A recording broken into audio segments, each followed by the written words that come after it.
ఏపీలో వైసీపీకి విచిత్రమైన పరిస్థితి నెలకొందా? వైసీపీ అధినేత జగన్ తర్జన భర్జన పడుతున్నారా? బెంగళూరు అని చెప్పి మిగతా ప్రాంతాల్లో చక్కర్లు కొడుతున్నారా? సింహం సింగిల్ గానే వస్తుందా? వచ్చే ఎన్నికల నాటికి గుంపుగా వస్తుందా? వైసీపీ పని ఇక అయిపోయినట్టేనా? ఇవే ప్రశ్నలు ఆ పార్టీ నేతలకు వెంటాడుతున్నాయి. వైసీపీలో ఏం జరుగుతుందో ఆ పార్టీ నేతలకు తెలియలేదు.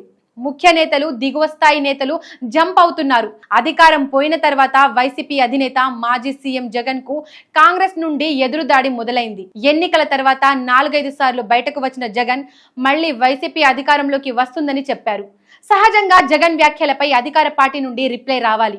కానీ ఏపీలో సీన్ మారినట్టు కనిపిస్తోంది. జగన్ వ్యవహారంపై ఏపీ కాంగ్రెస్ రియాక్ట్ అయ్యింది.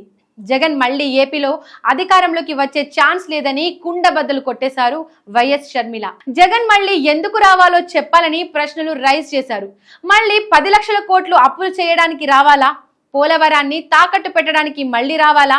మద్యపాన నిషేధం అని చెప్పి ప్రజల ప్రాణాలు తీయడానికి మళ్లీ రావాలా అంటూ ప్రశ్నలు సంధించారు. వచ్చే ఎన్నికల నాటికి గుంపుగా బరిలోకి దిగాలని వైసీపీ అధినేత జగన్ ప్లాన్ చేస్తున్నారు.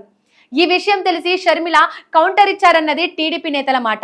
ఒకప్పుడు చంద్రబాబుది తోడేళ్ల గుంపు అని కామెంట్స్ చేసిన జగన్ ఇప్పుడు కాంగ్రెస్ దాని మిత్రపక్షాలతో చేతులు కలిపేందుకు రెడీ అవుతున్నట్లు ఢిల్లీలో టాక్ నడుస్తోంది.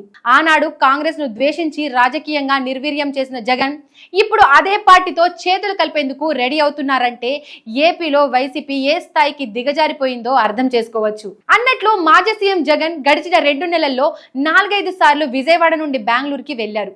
పేరుకే బెంగళూరు, కానీ అక్కడి వ్యవహారాలు మరోలా ఉన్నాయనే ప్రచారము లేకపోలేదు.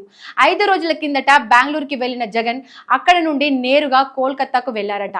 2 రోజుల పాటు అక్కడి ఓ హోటల్లో స్టే చేశారంటూ టీడీపీ నుండి ఓ ఫీలర్ బయటకు వచ్చింది. ఇంతకీ జగన్ కోల్కతాకి ఎందుకు వెళ్ళినట్టు? అంత సీక్రెట్ గా అక్కడికి వెళ్లాల్సిన అవసరం ఏమొచ్చింది? కోల్కతాలో పులివెందుల ఎమ్మెల్యే చేసిన నిర్వాకమేంటి? కాంగ్రెస్ వైపు వెళ్లేందుకు రీజనల్ పార్టీతో మంతనాలు సాగించారన్నది అసలు పాయింట్. అటువైపు నుండి ఎలాంటి సంకేతాలు వచ్చాయో తెలీదు.